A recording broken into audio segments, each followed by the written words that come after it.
हाय मेरे प्यारे दोस्तों, मैं आप सभी को एक धन्यवाद देना चाहता हूँ कि आप लोग मेरे करंट अफेयर्स के क्लासेस जो मैं दे रहा हूँ उसको आप लोग अच्छे से वॉच कर रहे हो और मुझे उम्मीद है कि ये काफ़ी सपोर्ट करेगा आप लोगों को। अगर आप ध्यान से देख रहे हो तो कमिंग कंपटीशन पेपर में काफ़ी ज़्यादा हेल्प करेगा आप लोगों को, है ना। तो ध्यान से देखते हैं।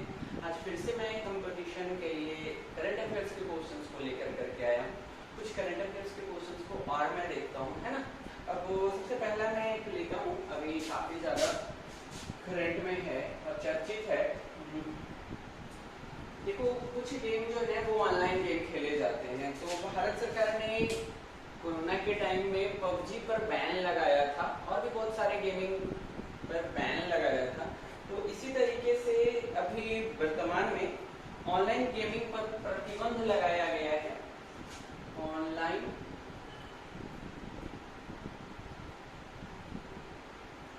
गेमिंग पर प्रतिबंध लगाया है। ये भारत सरकार ने कुछ गेमिंग पर प्रतिबंध लगाया था।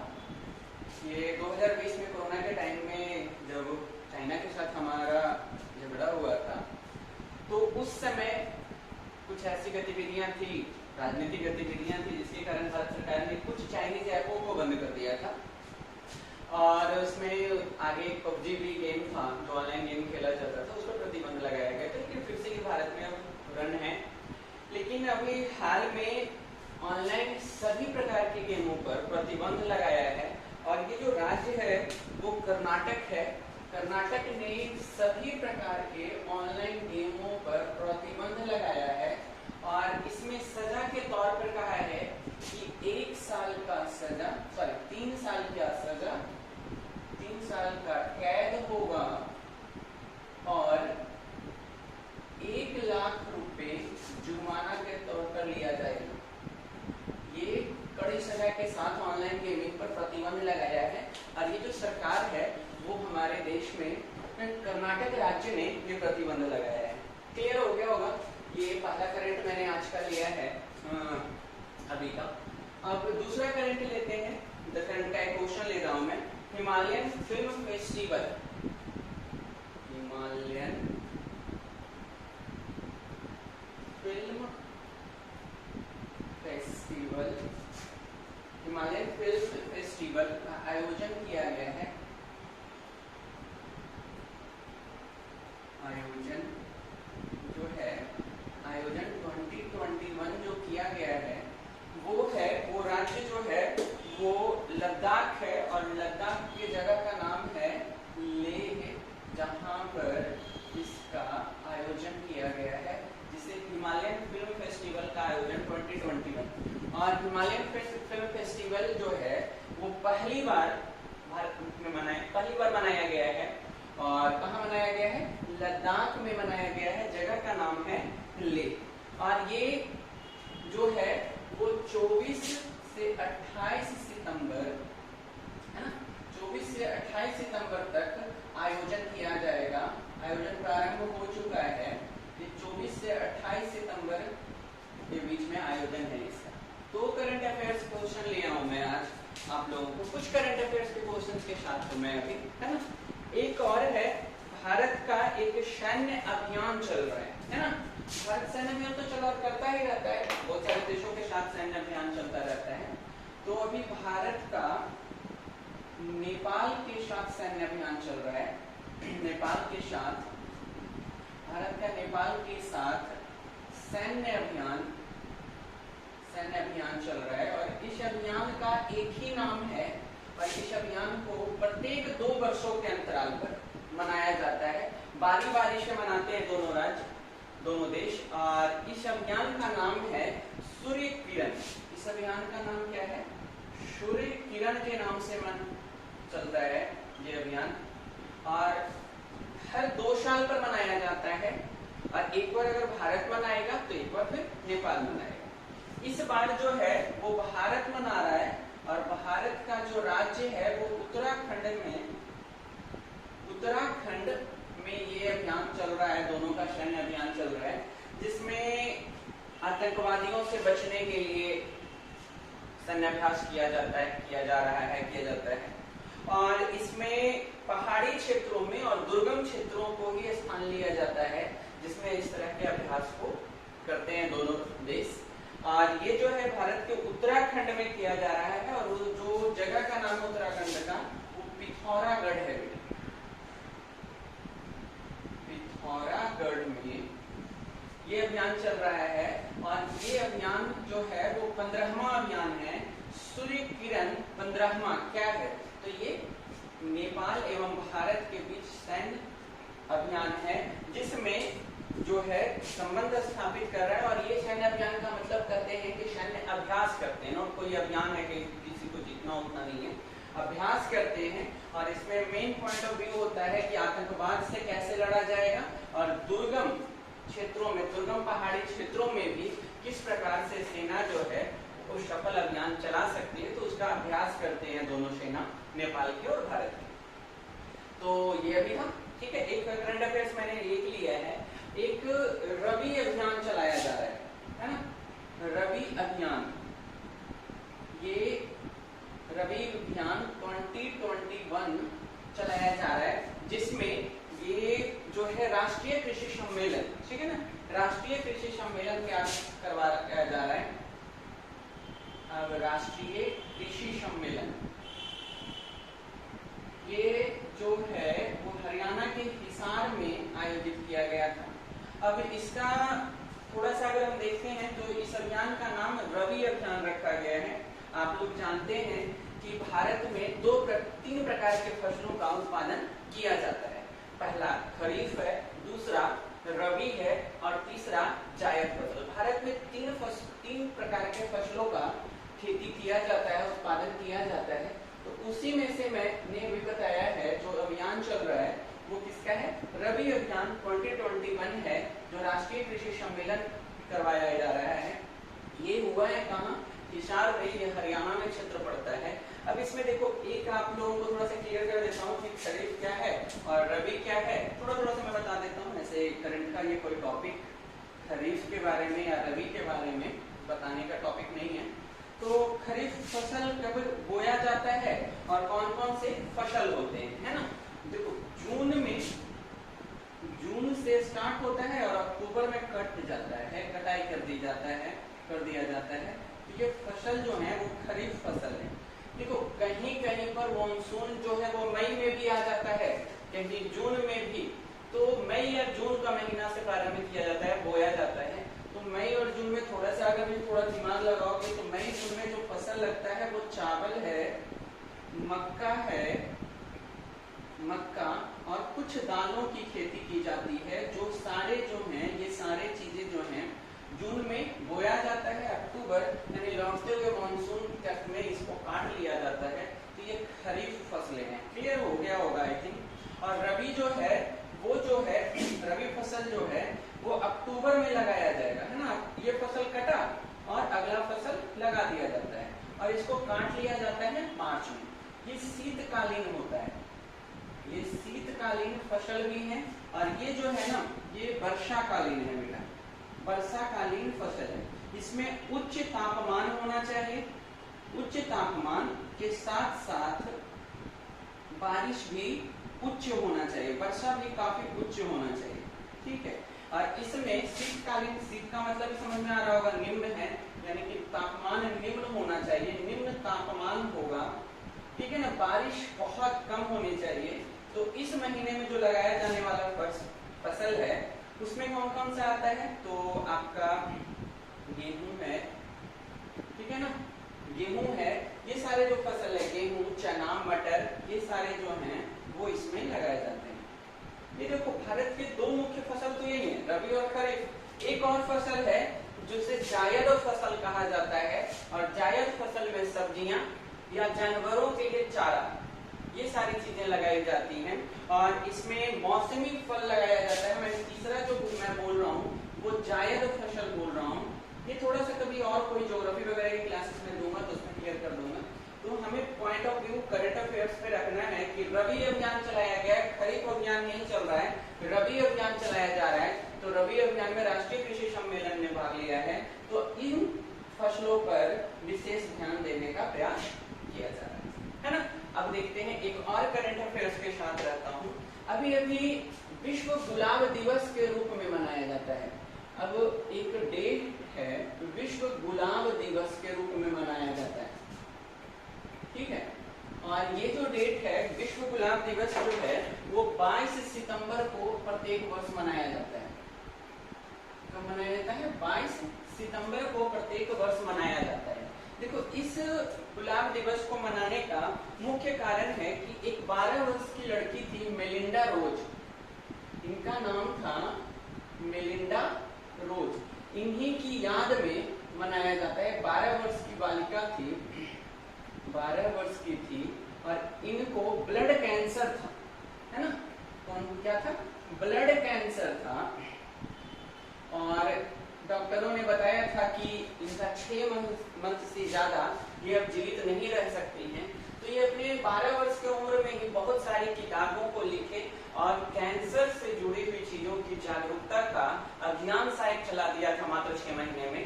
तो इसी तर्ज पर विश्व में विश्व गुलाब दिवस के रूप में मनाया जाता है इनकी याद में, जो जिसमें कैंसर से जुड़ी हुई चीजों को एक दूसरे को, कैंसर पीड़ित जो लोग होते हैं उनको समझाना होता है, या वो जो है वो जागरूक करते हैं कि कैंसर कैसा बीमारी है और कैसे हम इससे बच भी सकते हैं। तो इस तरह के अभियान को लेकर करके किया गया था, है ना। और ये जो थे मेलिंडा रोज थी और इन्होंने बहुत सारी किताबें वगैरह लिखी थी और जागरूक कर रही थी नॉर्मली ये, इसलिए इस दिवस को विश्व गुलाब दिवस के रूप में मनाया जाता है। कुछ करंट अफेयर्स क्वेश्चंस के साथ हैं हम आप लोगों के साथ, है ना। अब एक और चीजें हैं, अभी वायुसेना के नए अध्यक्ष चुन लिए गए। आई थिंक पुराने वाले अध्यक्ष का नाम आप लोगों को याद होगा।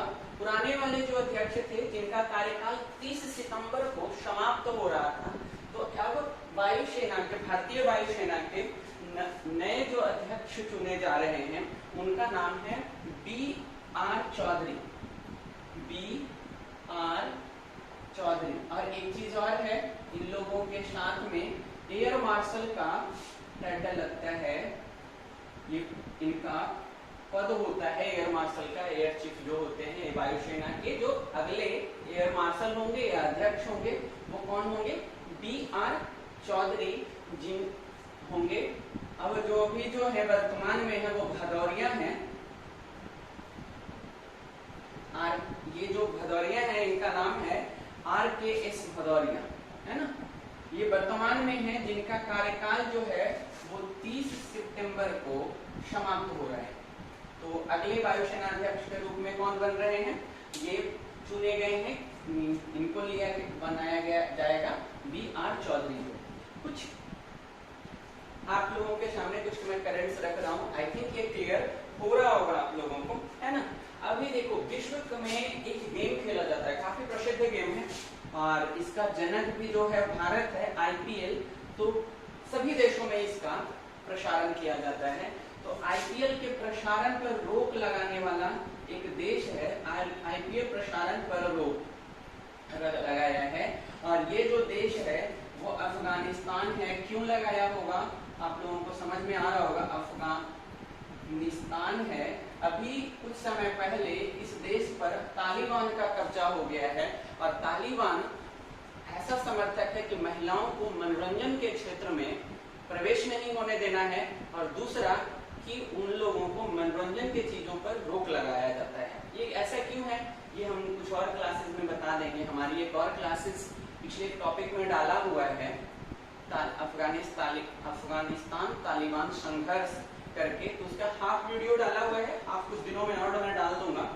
तो अभी करंट अफेयर्स के क्वेश्चन पर हूँ, तो करंट अफेयर्स क्वेश्चन में IPL के प्रसारण पर रोक लगाने वाला विश्व का जो देश है वो कौन है? अफगानिस्तान है। क्लियर हो रहा है? करंट अफेयर्स आप लोगों का क्लियर हो रहा होगा, है ना।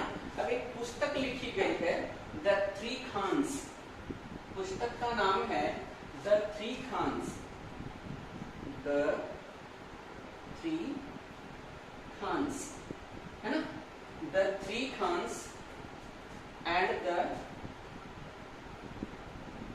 and the emergence of new India, and the emergence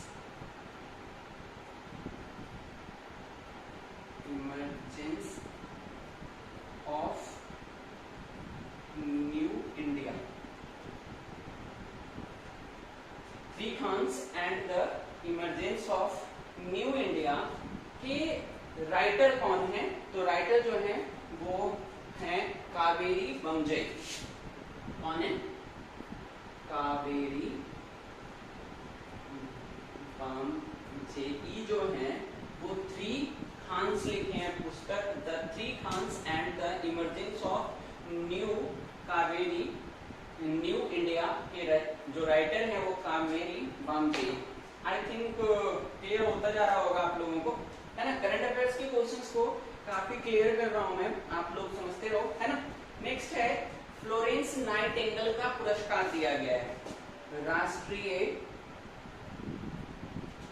Florence Nightingale award दिया गया है। अब आप लोगों को मैं बता रहा हूँ, राष्ट्रीय फ्लोरेंस नाइटिंगेल का जो अवार्ड है वो एस.बी. सरस्वती को दिया गया है। ये जान लीजिएगा, ये ब्रिगेडियर है, ये ब्रिगेडियर है एयरफोर्स में, ब्रिगेडियर के पद पर हैं एस.बी. सरस्वती। और ये जो अवार्ड दिया जाता है वो नर्सों को दिया जाता है। ये जो अवार्ड दिया जाता है किनको दिया जाता है?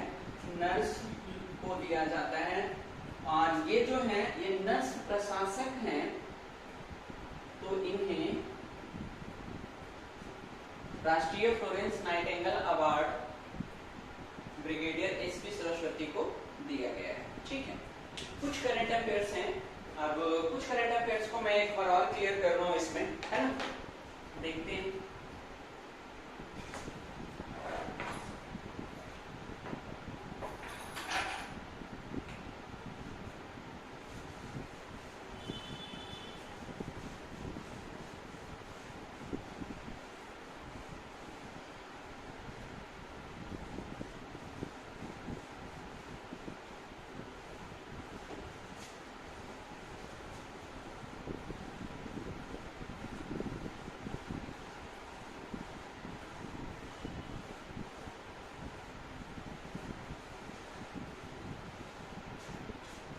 करंट अफेयर्स को और ले रहा हूं, ठीक है।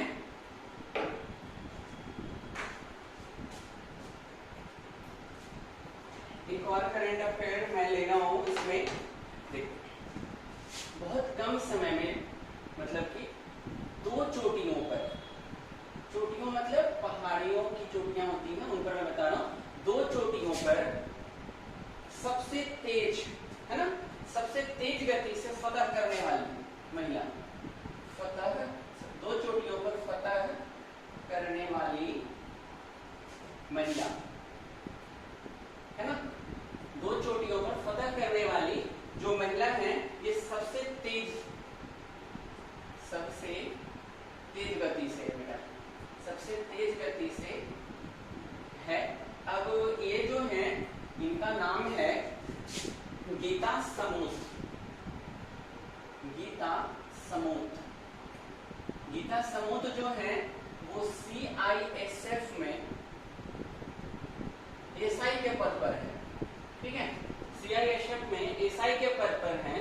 इन्होंने दो चोटियों को बहुत कम समय में ही दोनों चोटियों पर चढ़ने का वर्ल्ड रिकॉर्ड बनाया है। अब इसमें मैं एक चीज बता देता हूँ कि कौन कौन सी चोटी पर चढ़े थे। तो पहला जो था, इन्होंने रूस के माउंट एल्ब्रस चोटी पर चढ़ा था। माउंट एल्ब्रस, है ना, माउंट एल्ब्रस चोटी पर चढ़ा था। ये कहाँ है? तो रूस में है। और इसकी ऊंचाई जो है वो लगभग 4700 मीटर ऊंची है। पहला इन्होंने चढ़ा था, ये इसी साल के फरवरी मार्च महीने में था, इन्होंने ये चढ़ाई किया था। और दूसरा जो है अभी के टाइम में किया है, यानी दूसरा जो है ये इन्होंने किया है चढ़ाई किलिमंजारो चोटी पर। किलिमंजारो किलिमंजारो चोटी पर चढ़ाई किया था। और ये जो है वो तंजानिया में है बेटा, तंजानिया देश में किलिमंजारो की पहाड़ी है, वहां पर इन्होंने चढ़ाई किया था। और इसकी हाइट जो है वो 5700 मीटर के करीब में बताई जाती है ना, सॉरी 5900 मीटर की ऊंचाई में है। ये लगातार 2 चोटियों पर बहुत कम समय में ही चढ़ाई करने वाली महिला बनी है। और क्या नाम है इनका? गीता समोत है। और ये सीआईएसएफ में एसआई के पद पर भी हैं। ठीक है, अब कुछ करंट अफेयर्स के क्वेश्चंस के साथ हैं हम इस क्लास में। तो एक और करंट अफेयर्स मैं ले रहा हूं फेसबुक इंडिया के। फेसबुक इंडिया के नए डायरेक्टर ऑफ फेसबुक इंडिया के डायरेक्टर ऑफ पब्लिक पॉलिसी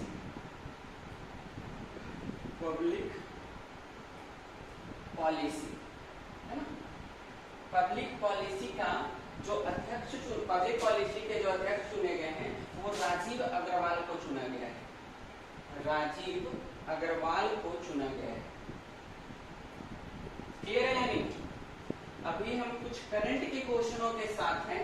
ठीक है, करंट के कुछ क्वेश्चनों के साथ हैं। एक करंट का क्वेश्चन अभी कुछ ही समय पहले का है ये भी, कि पंजाब में अकाली दल के जो मुख्यमंत्री थे, अकाली दल के नेता थे, वो मुख्यमंत्री, उन्होंने त्याग पत्र दे दिया था कि मैं मुख्यमंत्री के पद से त्याग देता हूं। तो उनकी जगह पर एक नए मुख्यमंत्री बने हैं। अकाली दल के कौन मुख्यमंत्री थे ये आप लोग कमेंट में डाल सकते हैं। और उनके जगह पर जो नए मुख्यमंत्री बने हैं वो क्या है? पंजाब के नए मुख्यमंत्री, पंजाब के नए मुख्यमंत्री जो बने हैं वो कौन है? वो है आपके चरणजीत सिंह चन्नी। चरणजीत सिंह चन्नी। ठीक है, और ये 16वें मुख्यमंत्री है पंजाब में। ठीक है, कौन से नंबर के हैं? 16वें हैं। और ये जो हैं वो दलित नेता हैं, दलित हैं और दलित नेता भी हम इनको कह सकते हैं। और पंजाब के नए मुख्यमंत्री, अकाली दल के जो प्रमुख थे वो वहां के मुख्यमंत्री थे, उन्होंने अभी कुछ समय पहले त्याग पत्र दे दिया है। तो नए मुख्यमंत्री जो है पंजाब में, इनको बनाया गया है चरणजीत सिंह चन्नी को, जो 16वें मुख्यमंत्री के रूप में पदभार संभाला है। अब एक टॉपिक मैं ले रहा हूँ, थोड़ा सा शायद बड़ा हो जाएगा, ये करंट अफेयर्स का ही क्वेश्चन है। सरकार ने अपनी सभी सरकारी विभागों में किन्नरों सरकार ने सभी अपने सरकारी विभागों में किन्नरों को आरक्षण दिया है। किन्नरों को आरक्षण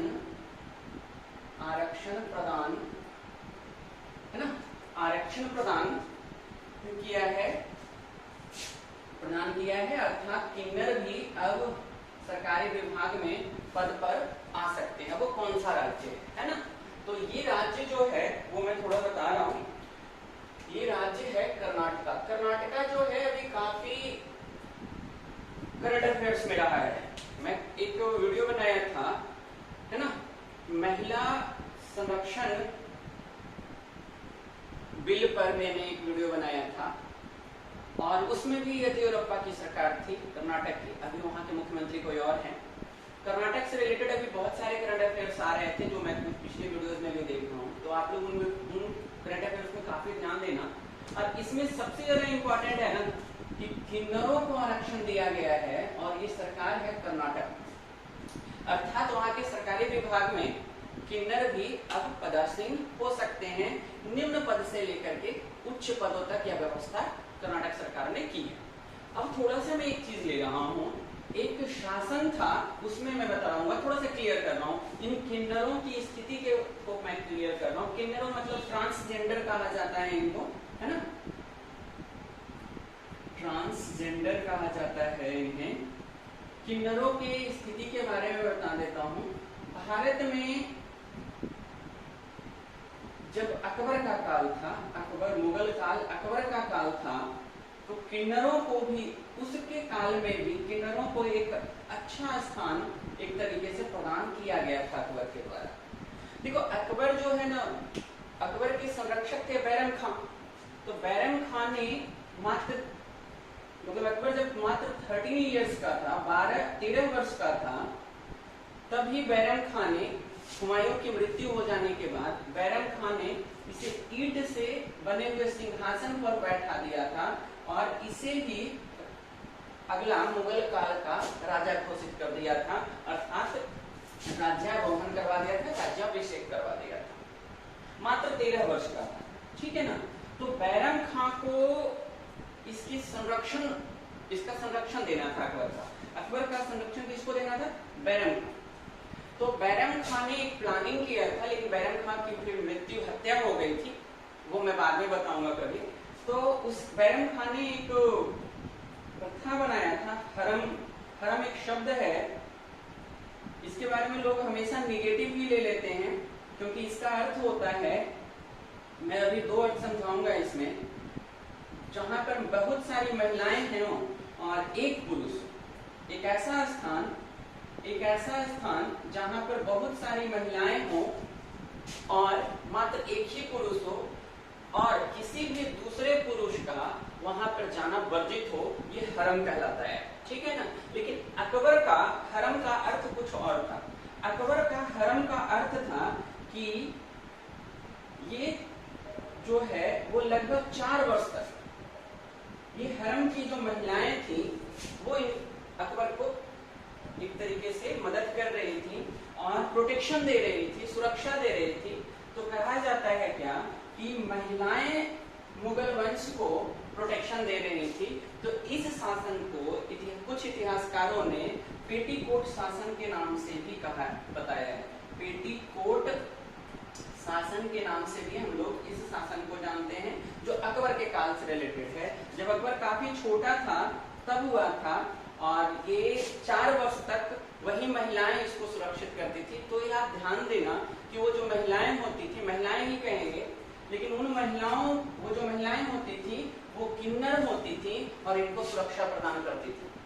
किन्नर के पास काफी ज्यादा ताकत भी होता है और वो काफी अच्छा आईबी के भी जैसे लोग माने जाते हैं, यानी इंटेलिजेंस इनके पास काफी अच्छा माना जाता है।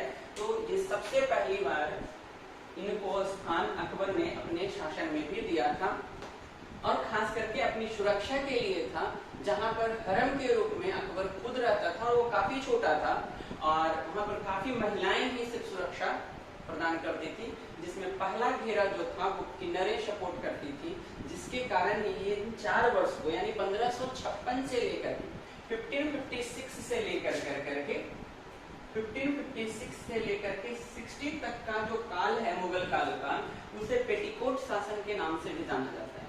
देखो एक घेरा तो मैंने आपको बताया कि किन्नरों का था जो प्रोटेक्ट करता था अकबर को। दूसरे घेरे के बाद राजपूती महिलाएं आती थी जो अकबर को प्रोटेक्ट करती थी, सुरक्षा प्रदान करती थी। तो यहाँ पर इतिहासकारों ने कहा कि मुगल काल का यह जो 4 वर्ष का काल है वो मुख्यतः महिलाओं के संचालित करने के कारण यहाँ पर बच गया है और सुरक्षा देने के कारण, इसलिए हम इस शासन को पेटीकोट शासन कह देते हैं। समझ में आ गया। अब हम इसके कुछ करंट अफेयर्स के साथ, कुछ मैंने अभी बता दिया है आप लोगों को थोड़ा सा। अब इसके बाद मैं कुछ और करंट अफेयर्स क्वेश्चन के साथ इसके अगले वीडियो में रहूंगा। लगातार मैं करंट अफेयर्स के क्वेश्चंस बनाता रहूंगा ताकि कॉम्पिटिटिव पेपर्स के लिए आप लोगों को सपोर्ट होता रहे। समझ में आ गया? ओके, ठीक है, बाय।